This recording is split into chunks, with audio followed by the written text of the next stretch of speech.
요즘 우리나라에서 이 세대 간의 골이 깊어지고 있다, 또 세대 간의 간격이 점점 더 벌어지고 있다, 이런 이야기들을 종종 듣게 됩니다. 심지어는 세대 간의 갈등의 골이 가장 깊은 나라가 대한민국이다, 이런 기사를 본 적이 있을 정도입니다. 자, 그렇다면은 이 세대 간의 갈등은 왜 생기는 것입니까? 대답은 간단합니다. 사람은 모두가 다 자기 경험 세계에 갇혀 사는 존재들이에요. 그래서 자기가 경험한, 그래서 자기에게 익숙한 그것이 옳은 것이고, 자기가 잘 모르고 경험하지 못한 생소한 것들은 그건 틀린 것이다, 이런 생각을 하기 때문에 갈등이 생기는 거 아닙니까? 이 부부 간의 갈등도 상당히 많은 부분이 이런 거예요. 그래서 좀 성숙해져 가면은 나랑 다른 것은 다른 것이지 틀린 게 아니다, 이런 것들을 이제 깨달아가는 것이 성숙해져가는 부부간의 모습이다, 그렇게 생각을 합니다. 제가 우리 중학교 다니는 아들, 딸하고 같이 이제 텔레비전을 보다가 보면은 간혹 이제 이 70, 80 세대들이 좋아하는 그런 노래가 나올 때가 있지 않습니까? 듣다가 보면은 제가 그 고등학교 다닐 때 되게 좋아했던 노래가 나오는 거예요. 너무 반가워가지고 우리 애들 보고 저 노래 들어봐, 제가 아빠가 되게 좋아했던 노래인데 노래 좋지, 그지? 그럼 항상 돌아오는 반응은 싸늘한 대답, 이렇게 대답합니다. 촌스러운데요. 그렇게 이야기를 해요. 왜 그런 대답이 나올까요? 애가 아직 어리고 미숙하니까 지한테 익숙한 거, 자기 귀에 익숙한 거는 세련되고 좋은 거고, 자기에게 익숙하지 않은 거는 다 촌스럽다는 거예요. 여러분, 이게 이런 아이들의 문제만은 아닙니다. 사실 우리가 신앙생활을 하다가 보면은 이런 우리의 이 좁음의 문제, 이 편협함의 문제, 이게 신앙생활에도 참 영향을 많이 미치는 것을 느낄 수가 있습니다. 오늘 본문 18절에 이런 말씀이 있습니다. 십자가의 도가 멸망하는 자들에게는 미련한 것이요 구원을 받는 우리에게는 하나님의 능력이라. 자, 여러분 한번 생각해 보십시오. 이 십자가의 도라고 하는 이 객관적인 어떤 이 실체가 왜 어떤 사람에게는 이게 아직 미련한 거야, 저거. 왜 또 어떤 사람에게는 너무나 소중해서 인생을 다 거는 이런 일들이 일어나겠냐는 겁니다. 모두가 다 이 십자라고 하는 이 실체를 자기 경험 세계에 비추어 가지고 판단하기 때문에 이렇게 전혀 다른 평가가 나올 수밖에 없다는 것입니다. 23절에도 보니까 우리는 십자가에 못 박힌 그리스도를 전하니 유대인에게는 거리끼는 것이요 이방인에게는 미련한 것이로되. 왜 이런 선입견을 가지게 됐나 보니까 22절입니다. 유대인은 표적을 구하고 헬라인은 지혜를 구하나. 이 무슨 말씀인가 하면은요, 여러분 유대인들의 그 역사를 알지 않습니까?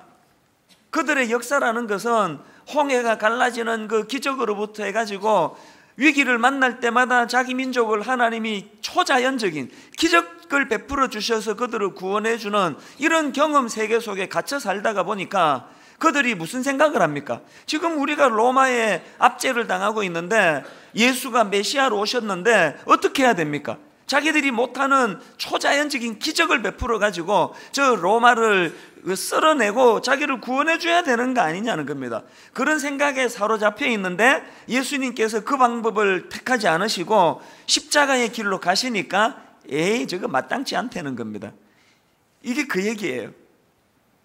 또 그런가 하면은 헬라인들은 지혜를 구한다 그랬는데요, 그 당시 헬라인들은 토론을 즐기고 사색을 좋아하고 그야말로 그 지성을 자랑하던 그런 그 사람들이었던 것 같습니다.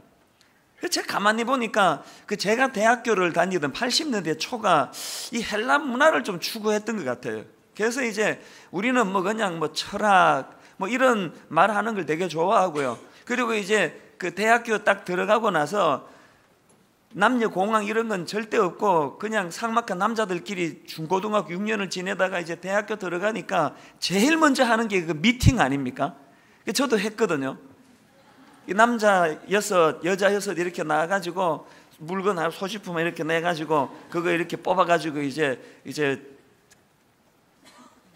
파트너 그 아가씨를 만나가지고 둘이 이렇게 그 데이트하고 뭐 이러는 게 그 우리 시절의 문화였는데요. 지금 여학생하고 그 미팅하러 나가면서 헤르만 헤세 책을 왜 들고 가느냐는 거예요. 아무 상관없는 헤르만 헤세 이런 책을 들고 끼고 그렇게 가는 거, 여러분 테이블에 놓는 거예요. 제 고등학교 친구 중에 얘는 헤르만 헤세 같은 이 책을 사면은요, 화단에 가가지고 흙을 막 손으로 이렇게 해가지고 여기를 막 이렇게 문질러요. 그 왜 그렇게 하는지 벌써 감이 오지 않습니까? 이걸 많이 읽어서 이게 손때가 묻어야 되는데 책은 읽기 싫고 또 책 읽었다는 흔적은 보이고 싶고, 그러니까 그 미팅 같은 데 가서 이제 막 화단에서 이렇게 손 해가지고 손때 묻은 걸 그 여학생이 보도록 이렇게 놓고 이제 대화를 하고 그러는 거예요. 그 이게 제가 지금 생각하니까 그 헬라 문화예요, 헬라 문화. 근데 이런 부류의 사람들에게서 약점이 뭐냐 하면은 그 사색하는 거 좋고 생각 깊게 하는 거 다 좋은데요, 이런 부류의 사람들의 약점은 자기 머리로 이해가 되지 않는 걸 수용하지 않습니다. 누가 자기를 설득해 줘도 설득도 잘 안 당해요. 그리고 어지간하면 생각도 잘 안 바뀝니다. 그러니까 이런 헬라인들이 보기에 십자가는 영이 설득이 안 되는 게 이게 뭐냐는 거예요. 그 제가 이 구절을 쭉 묵상을 하다가 문득 든 생각이 뭐냐 하면은, 오늘 우리 현대인들은요, 여기 나오는 이 유대인과 헬라인들을 섞어 놓은 사람들 같아요.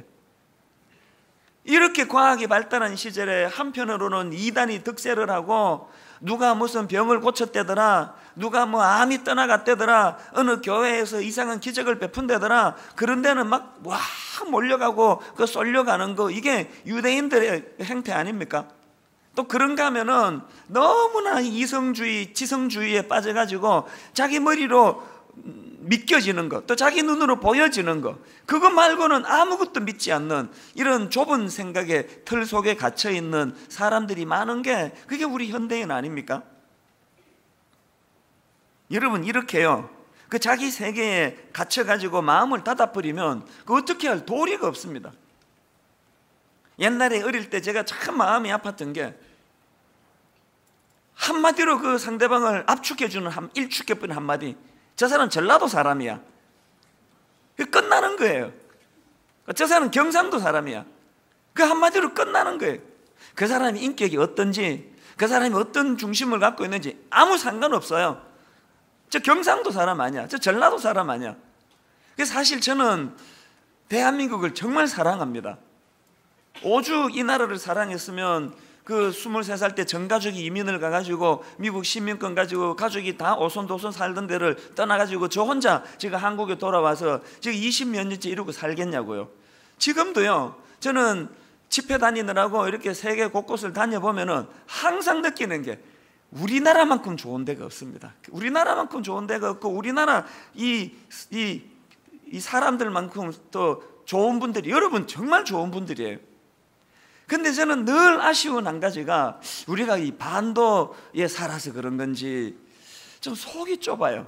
편가름이 많아요. 네 편 내 편을 잘 갈라요. 마음을 잘 닫아요. 이게 이 신앙생활에도 이게 영향을 미친다는 겁니다. 저는 분당 우리 교회 성도님들을 위하여 기도할 때마다 이런 기도를 합니다. 하나님, 우리 교회 성도들 마음이 넓어지기를 원합니다. 하나님, 종인 제가 마음이 넓어지기를 원합니다. 나랑 기질이 달라도 품고, 나랑 생각이 달라도 그에게 귀를 기울이고, 이런 넓은 마음을 주시고, 그리고 뿐만 아니라 영적으로도 이 23절에 갇혀 사는 인생, 유대인들에게는 그리끼는 것이요 이방인에게는 미련한 것이로되, 이런 23절에 갇혀 사는 인생이 아니라 그런 편견으로 가득 찬 좁은 시야를 박차고 나와서 24절의 넓은 세계로 나아가는 인생이요. 24절을 보니까 어떤 말씀이 나옵니까? 오직 부르심을 받은 자들에게는 유대인이나 헬라인이나 그리스도는 하나님의 능력이요 하나님의 지혜니라. 하나님의 피조물로 유대인이 어디 있고 헬라인이 어디냐? 모두가 다 마음을 열고 피조물로서 창조주 되시는 하나님을 바라보는 넓은 세계로 그렇게 진입하는 성도님들이 되시기를 바랍니다. 그렇게 기도를 하는 것입니다. 자, 그렇다면 여러분, 여기서요, 유대인이나 헬라인이나 할 것 없이 예수 그리스도는 하나님의 능력이요 하나님의 지혜라고 그렇게 말씀하시는데, 왜 예수 그리스도와 그분의 십자가가 능력이 되느냐, 지혜가 되느냐, 이것을 제가 좀 말씀을 드리려고 하는데요. 여러분, 이 질문에 대답을 하려면은 죄에 대한 개념을 바꾸어야 됩니다. 우리가 지금 알고 있는 죄는 그게 죄가 아니고요, 죄의 결과물이에요. 죄의 열매예요. 그것도 물론 죄이긴 하지만 그게 본류는 아닙니다. 죄의 몸통을 성경은 뭐라고 이야기하느냐? 자, 로마서 1장 28절부터 31절까지를 보면은 앞부분에 죄의 몸통이 나오고 죄의 실체가 나오고 뒷부분에서 그 열매, 결과, 줄기가 나오는데 그 내용을 가만히 한번 보시기 바랍니다. 또한 그들이 마음에 하나님 두기를 싫어하며 하나님께서 그들을 그 상실한 마음대로 내버려 두사 합당하지 못한 일을 하게 하셨으니, 그리고 29절부터입니다. 곧 모든 불의, 추악, 탐욕, 악의가 가득한 자요, 시기, 살인, 분쟁, 사기, 악독이 가득한 자요, 수근수근하는 자요, 비방하는 자요, 하나님께서 미워하시는 자요, 능욕하는 자요, 교만한 자요, 자랑하는 자요, 악을 도모하는 자요, 부모를 거역하는 자요, 우매한 자요, 배약하는 자요, 무정한 자요, 무자비한 자라. 지금 몸통이 어디에 있습니까? 죄의 실체라는 것은요, 상태의 문제예요. 그 마음에 하나님 두기를 싫어하는 상태, 이게 죄고요. 그런 상태에서 필연적으로 열매를 맺을 수밖에 없는 죄의 열매가 우리가 알고 있는 그 죄들입니다. 그래서 우리가 그 열매 몇 개 딴다고 해서 그 실체가 없어지지 않습니다. 나무 뿌리를 잘라야 그 본질이 사라지는 거와 마찬가지로 내가 도둑질하지 말아야지, 내가 누구 미워하지 말아야지, 살인하지 말아야지, 이것보다 더 중요한 결단이 뭐냐? 이 상태, 창조주 되시는 하나님, 내 근원 되시는 하나님, 내가 오늘 여기 있도록 존재가 되시는 그 하나님을 무시하고 그 하나님을 떠나고 내가 내 멋대로 내 인생을 영위하고자 했던 이 상태, 이 상태가 회복되는 것이 그게 회개요, 그게 변화라는 것입니다. 십자가는 이 상태의 문제를 교정시켜주는 능력이라는 것입니다. 이런 맥락에서 저는 베드로전서 2장 24절 25절 말씀이 참 의미가 있다고 생각합니다. 친히 나무에 달려 그 몸으로 우리 죄를 담당하셨으니, 예수 그리스도의 십자가를 묘사하는 거 아닙니까? 이는 우리로 죄에 대하여 죽고 의에 대하여 살게 하려 하심이라. 그가 채찍에 맞음으로 너희는 나음을 얻었나니. 그 다음 25절의 결과를 보십시오. 너희가 전에는 양과 같이 길을 잃었더니 이제는 너희 영혼의 목자와 감독 되신 이에게로 돌아왔느니라. 그래서 저는요, 이 십자가의 기능을 이 두 마디로 이렇게 규정을 짓습니다. 전에는 길을 잃었더니, 주님의 십자가로 말미암아 이제는 돌아왔느니라. 그래서 이 십자가가 왜 능력이 있냐? 피조물로서 자기 존재감을 잃어버린 거 아닙니까? 창조주 안에서의 피조물의 위치가 있는데 그 이탈한 거예요. 하나님 필요 없다, 난 내 주먹을 믿는다, 난 똑똑하다, 난 내 인생 영위할 수 있다, 난 잘 살 수 있다, 그렇게 하나님의 영역을 벗어나서 잘 살아지던가요? 혼미한 상태에 빠져있는 그를 하나님이 불쌍히 여겨 구원해 주신 사건, 이게 십자가 사건이라는 것입니다. 그렇기 때문에 이 십자가 사건은요, 또 십자가의 능력은 궤도를 이탈한 인생을 불쌍히 여겨서 다시 원래로의 상태로 되돌려주는 힘, 이게 십자가의 능력입니다. 저는 청소년 사역을 오래 했거든요. 이제 신학기가 돼가지고 그 6학년에서 이제 중학교로 올라오는 이제 그런 즈음이었는데요. 그 당시로 그 제자애가 지금도 기억이 나요. 아주 예쁘게 생긴, 또 키가 그 중1 치고는 눈에 확 뜨일 정도로 키가 크고 늘씬하던 그 모델 같은 그런 여학생이 있었습니다. 그랬더니 문제가 생긴 거예요. 그러니까 어느 학교로 배정을 받아 중학교 입학을 했는데, 그 중학교에 그때 2학년이었는지 3학년이었는지 일진이라고 말하는 그 소위 노는 애들 중에 그 대장격인 그 여학생 눈에 뜨인 거예요. 걔가 찍었어요. 넌 내 거야. 그 여학생을 이렇게 찍었는데 크리스찬인 신실한 크리스찬 가정에 있는 그 아이가 어떻게 그런 애들과 놀아날 수 있습니까? 거부했겠죠, 당연히. 무슨 결과가 일어났느냐? 찍힌 거예요. 그래가지고요, 걔가 더 이상 그 학교를 다니지 못해서 전학을 갔습니다. 이 학교가 참 웃기는 게요, 선생님에게 도움을 청했습니다. 상담을 청했습니다. 이런 일로 지금 어려움에 처해 있습니다. 그랬더니 그 선생님이 가만히 들으시더니 전학 가셔야 되겠네요. 자기들도 손을 쓸 수 없다는 거예요.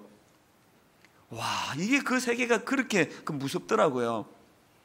제가 그 사건을 떠올릴 때마다 무슨 생각이 드는가 하면은, 여러분, 한 학교에 그 싸움 제일 잘한다는 그 일진에게 찍혀도요, 적응을 못하고 전학을 거기를 떠나야 된다면요, 하물며 창조주 되시는 하나님, 우주를 만드신 하나님, 우주를 운행하고 계시는 그 하나님, 그 하나님하고 원수 맺은 상태로 이 땅에서 행복하겠냐는 겁니다. 그건 전학도 못 가요. 지구를 떠나야 됩니까? 그러니까 여러분들이요, 그 이상한 거예요. 난 지금 월급도 많이 받고 생활도 안정이고 또 부인도 잘 얻었고 우리 애들도 별로 사고 치지 않는 모범생인데 왜 이상하게 잠자리에 누우면 이렇게 불안하냐는 거예요. 왜 이상하게 잠이 잘 들지 않느냐는 거예요. 그거는 왜 그러냐?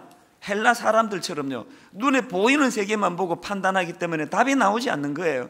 보이지 않는 세계가 이 보이는 세계를 견인해 나가는 영역이라면 우주를 만드신 하나님과의 관계가 어긋나서 그런 겁니다. 궤도를 이탈해서 그런 겁니다. 그런 분들에게 예수 그리스도가 필요한 줄로 믿으시기를 바랍니다.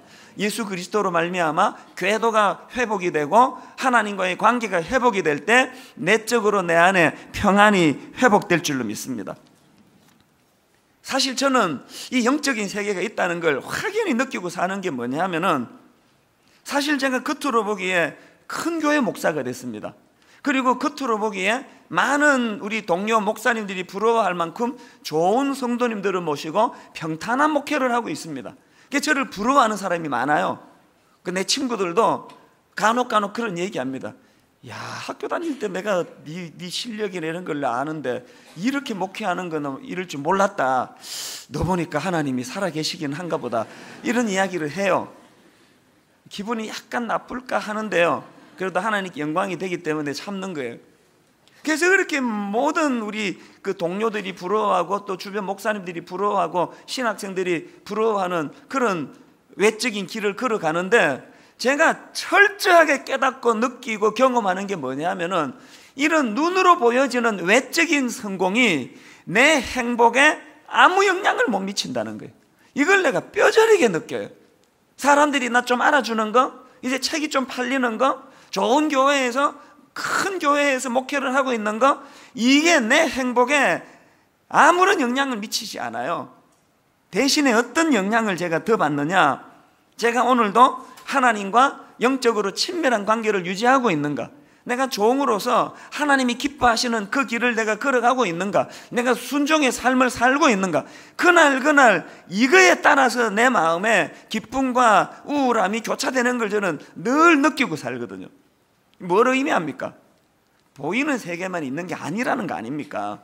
보이지 않는 세계가 나를 견인한다는 거 아닙니까? 또 이런 거예요. 저희 교회에 부교역자들이 꽤 많습니다. 한 77명 돼요. 저는요, 저 젊은 교역자들 눈치 보고 사는 존재예요. 아마 자기들이 이건 모를 거예요. 젊은 목사들은 우리가 담임 목사님 눈치를 보고 있지 어떻게 목사님 우리 눈치를 봅니까? 그런 이야기를 하겠지만 진짜 모르는 이야기예요.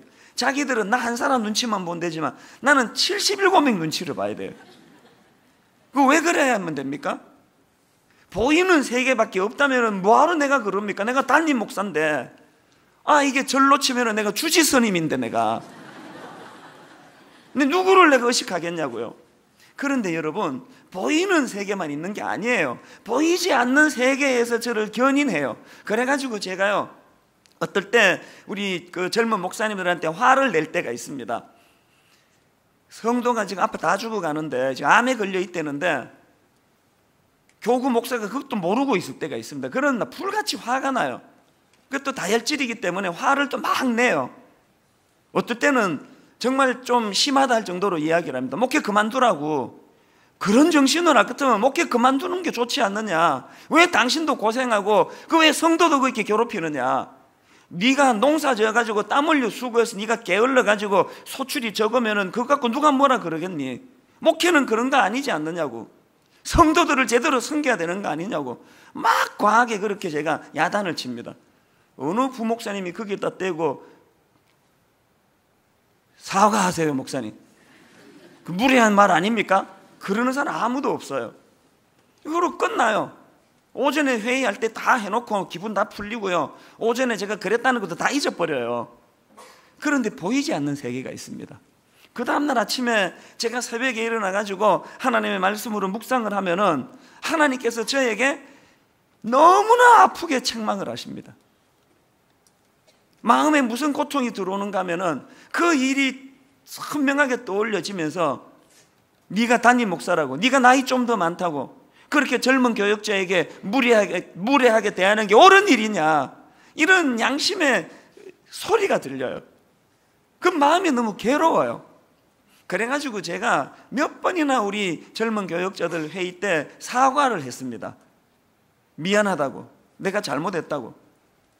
만약에 우리 장로님 중에 한 분이요, 목사님 사과하세요, 그 젊은 교역자한테 무례한 거 아닙니까? 그러면요 내 자존심 상해가지고 사표 내면 내지나 사과 못합니다. 그렇게 그냥 버틸지 모르겠습니다. 그러나 여러분, 보이는 세계를 견인하는 것은 보이지 않는 세계예요.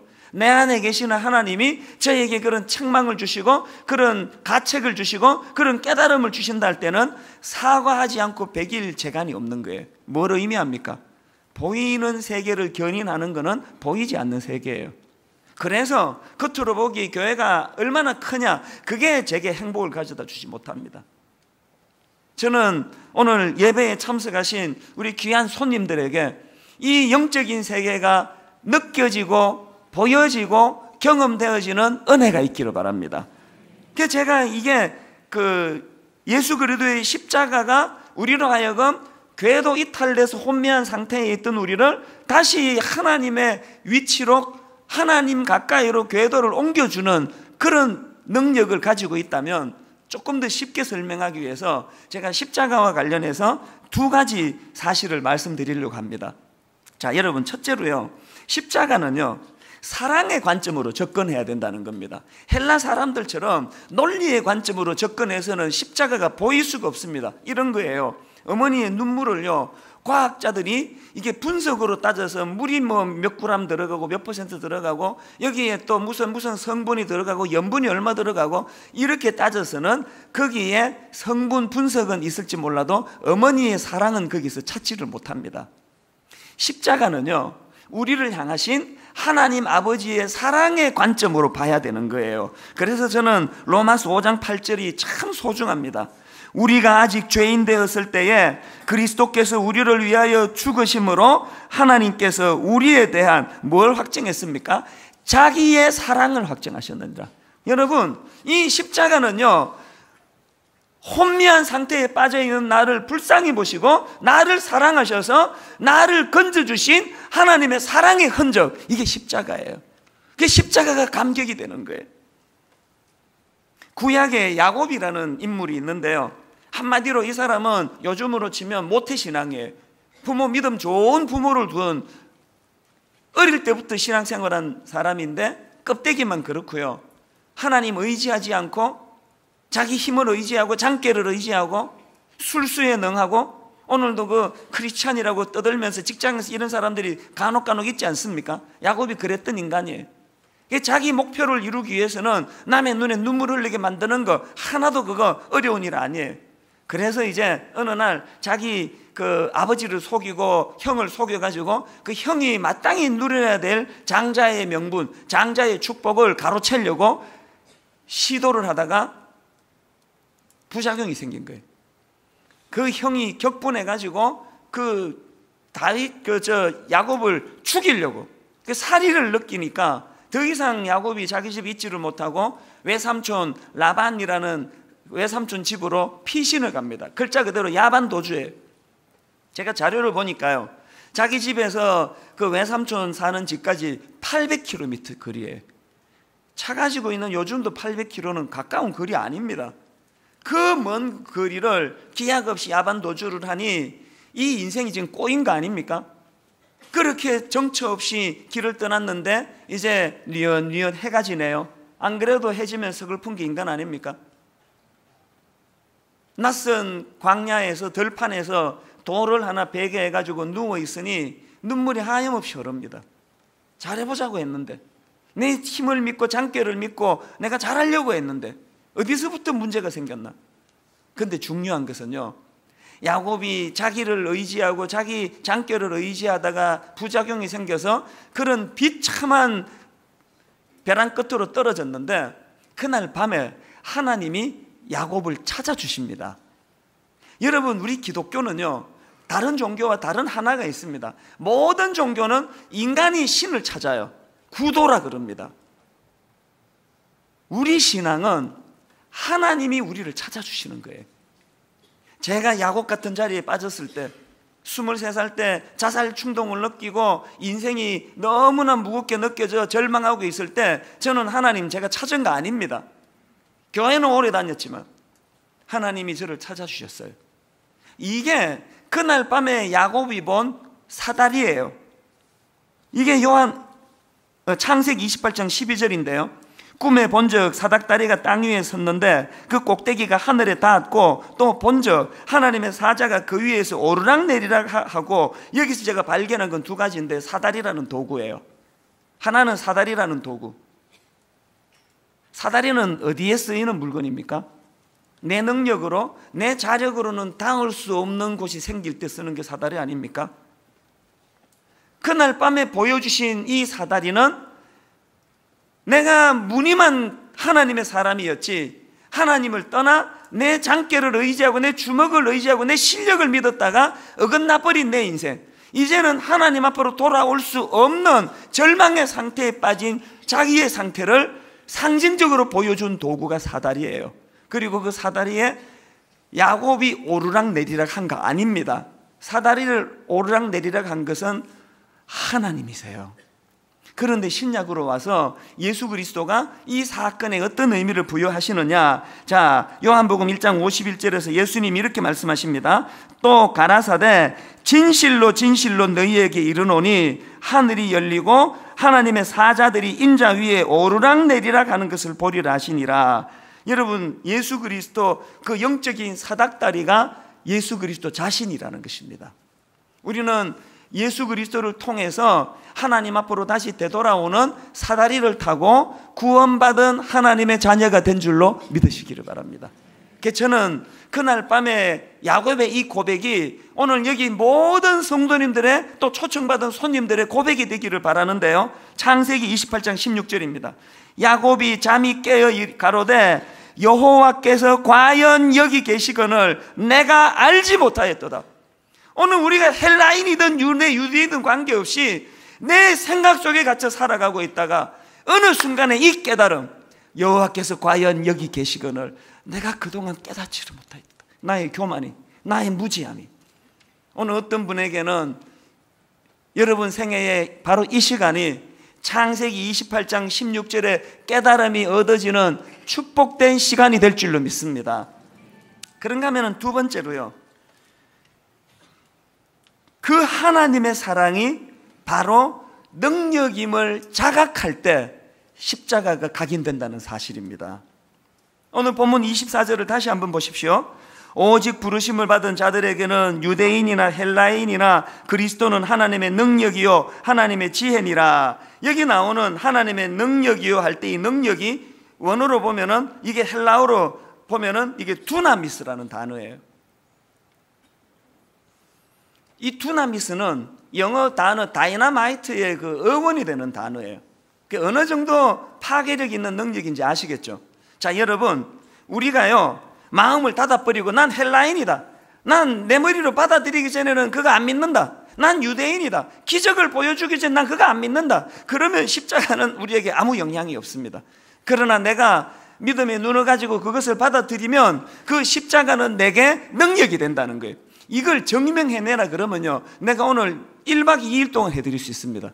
그러나 시간이 없어서요, 우리 인간에게 이게 어떻게 능력이 되는가를 한 몇 가지 사례만 들어서 내가 설명을 드리고 싶은데요. 여러분, 그 선예라는 가수를 혹시 아시나요?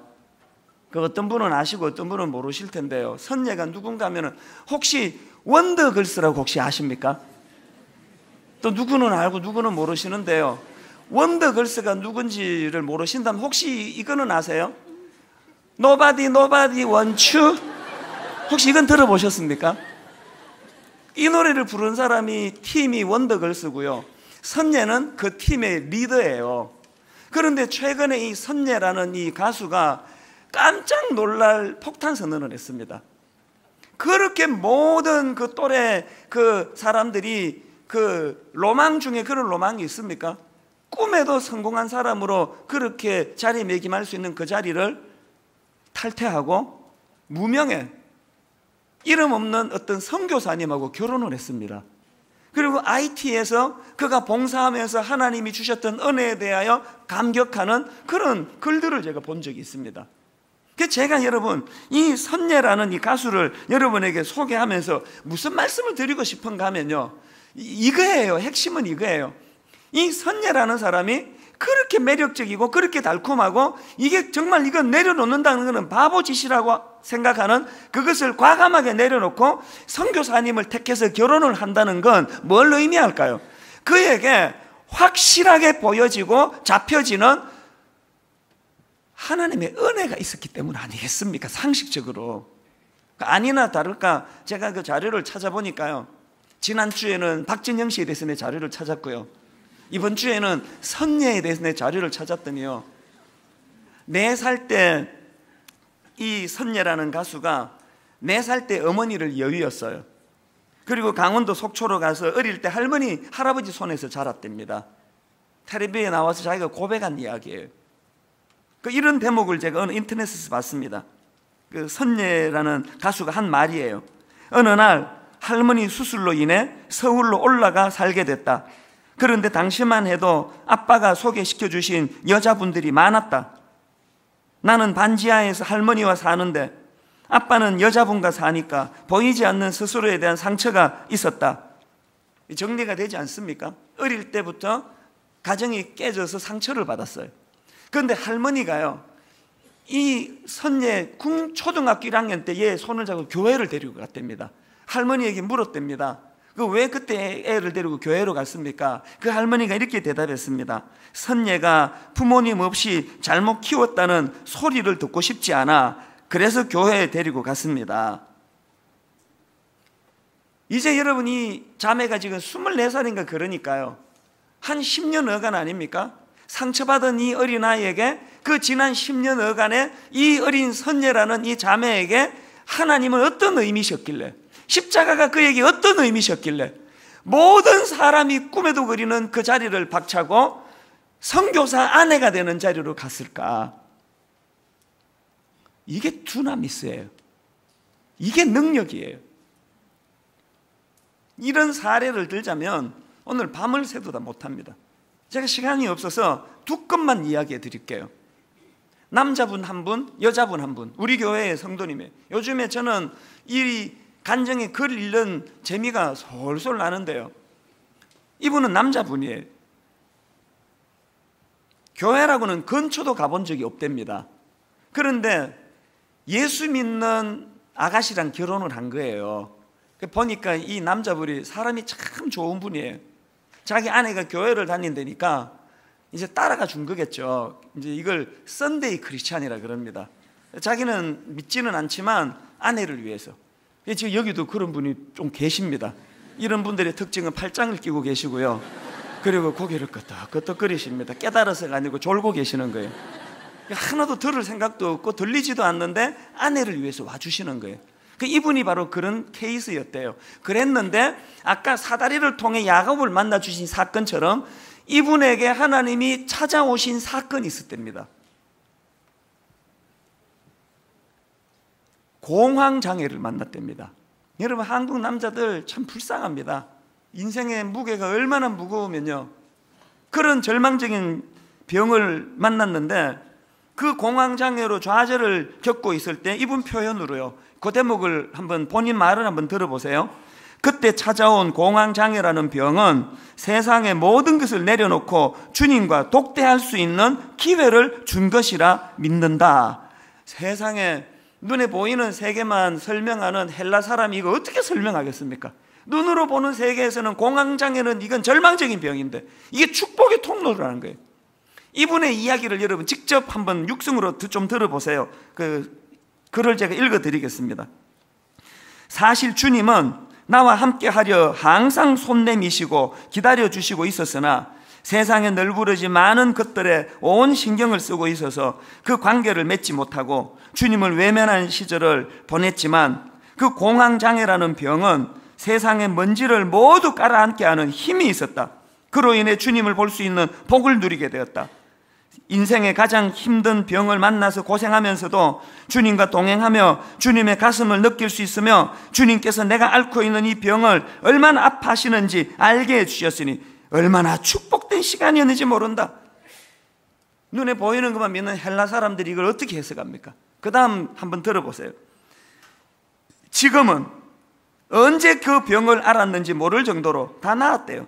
정상적인 생활을 하고 있지만 그 터널을 지나면서 나눈 주님과의 교제의 시간을 아직도 소중한 기억으로 남아있어서 앞으로의 생활에 아주 큰 자양분이 되고 있다.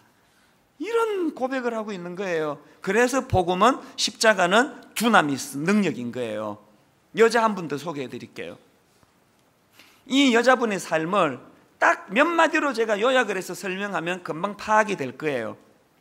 이 여자분을 규정 짓자면요, 이렇게 요약할 수 있습니다. 남편의 폭언과 폭행, 심장 판막 수술, 그 다음에 우울증 치료, 그 다음에 남편의 가출. 이 자매가 지금 어떤 인생의 무거운 짐을 지고 있는지 확 느끼지 않습니까? 이분이요, 그렇게 무거운 무게 속에 허덕이고 있는데 대학 동창이 분당 우리 교회 가봐라, 분당 우리 교회 가라.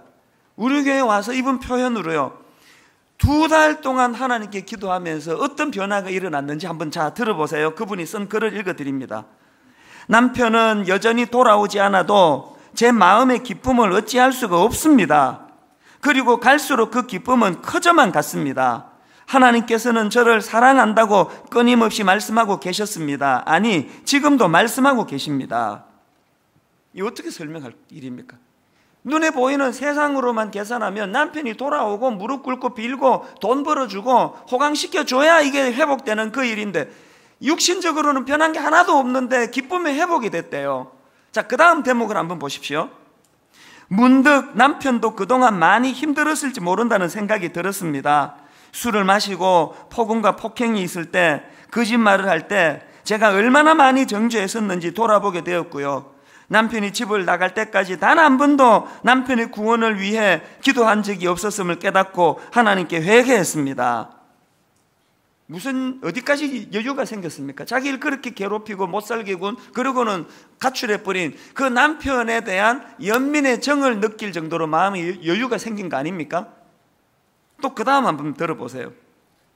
가끔 제가 하늘에서 하트가 뿅뿅뿅 제게 부어지는 것 같다고 표현하곤 하는데요, 제 상처는 이 문제가 해결이 되어야만 반드시 해결될 것 같았지만 끊임없는 하나님의 사랑으로 하늘의 하트로 뒤덮어버리니 그 하트들 속에서 상처를 찾을 수가 없었습니다. 그래서 어느 순간부터 제 상처는 사라졌고 이것이 진정한 치유요 회복이 아닌가 생각합니다. 마지막 대목 읽어드립니다. 하나님 앞에서 저는 언제나 투정쟁이 막내딸 같지만 하나님께서는 그 오랜 세월 동안 저를 용납하시고 기다려주셨습니다. 그리고 더할 수 없는 사랑을 주고 계시고요, 아직은 더 훈련받아야 하지만 언젠가는 제가 받고 있는 무한한 하트들을 다른 곳에 나누어 주기를 소망합니다. 이래서 십자가가 두나미스 능력이라는 것입니다. 오늘 거부하지 않는 그 자에게, 마음을 열고 이 하나님의 사랑의 결정체 십자가를 수용하는 그 사람에게 두나미스로 능력으로 나타나는 이 십자가를 경험하는 여러분 되시기를 바랍니다. 결론을 맺으면서요, 제가 이런 글들로 막 가슴이 벅차하는데요, 우리 교회의 젊은 목사님이 저한테 이메일이 왔어요. 내용이 이렇습니다. 출근하는데 갑자기 귀천이라는 시가 생각났습니다.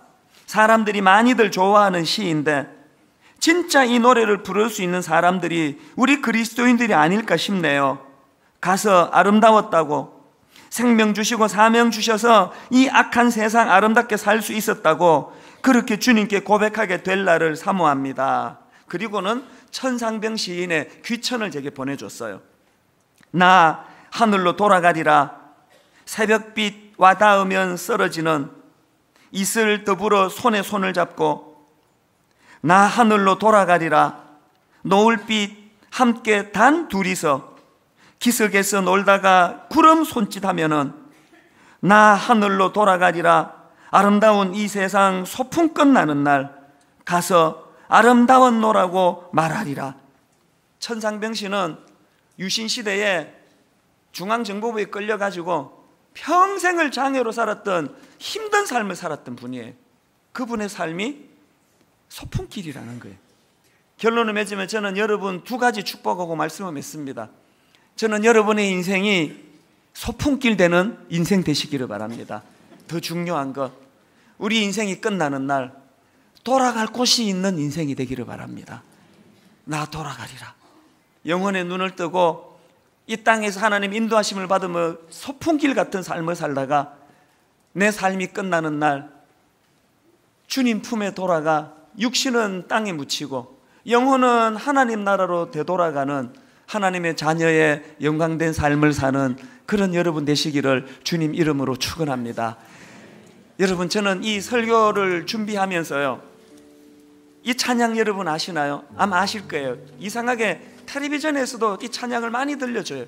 You Raise Me Up이라는 찬양입니다.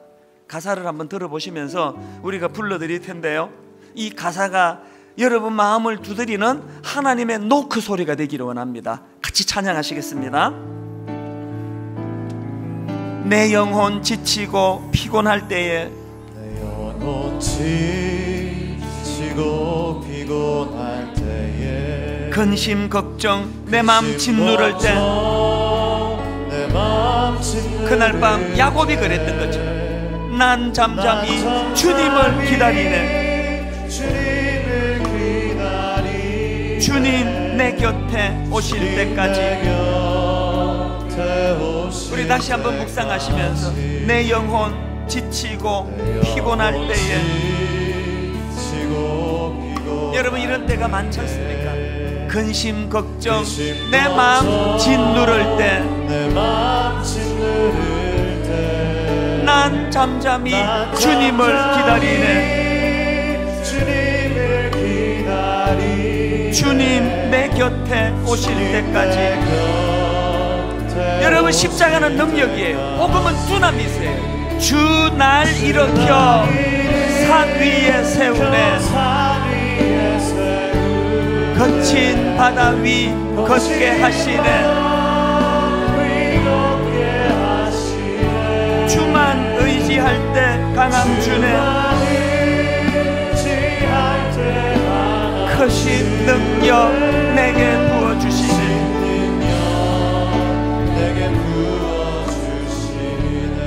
사랑하는 여러분, 지난주에 이어서 정말 여러분 축복하고 싶습니다.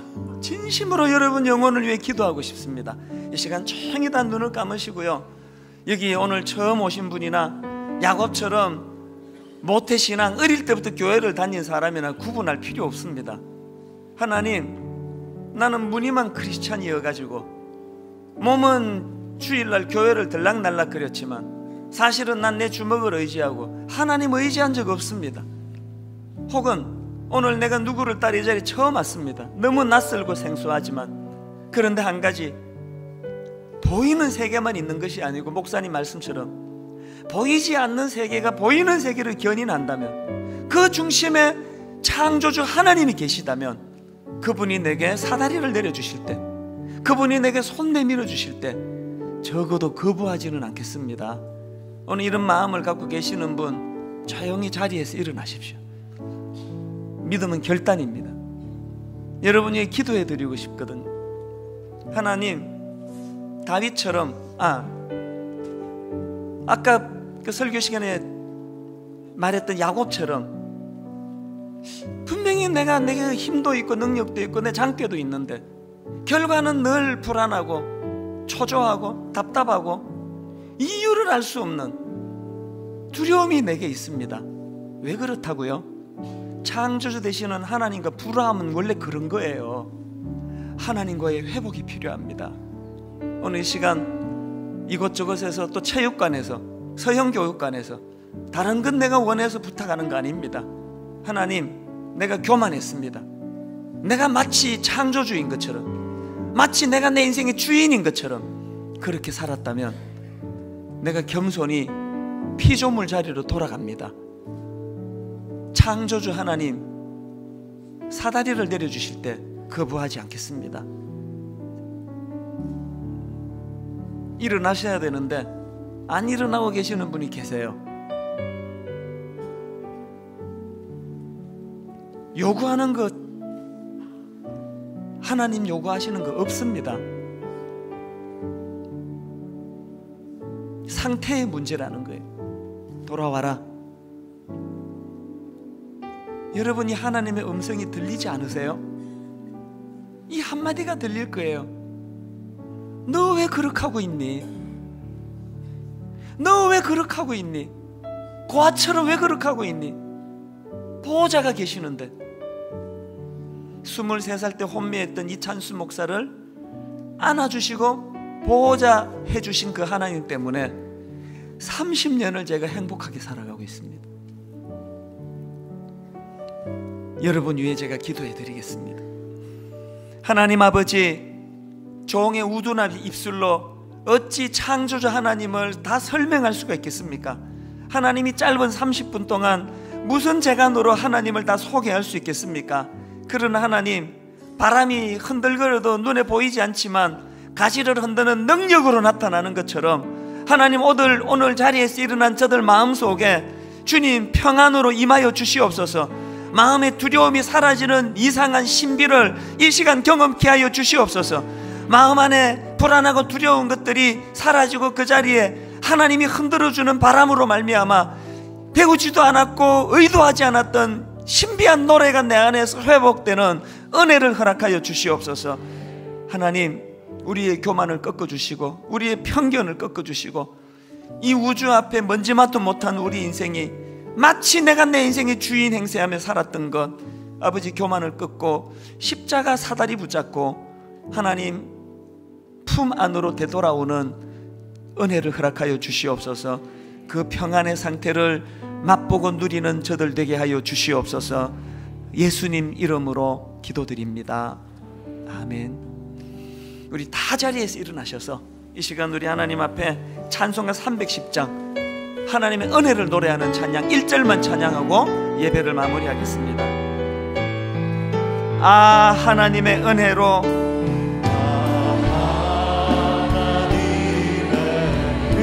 이 쓸데없는 자 왜 구속하여 주는지 난 알 수 없도다. 그러나 내가 아는 한 가지, 내가 믿고 또 의지하며 내 모든 형편 아시는 주님 늘 보호해 주실 것을 나는 확실히 아네.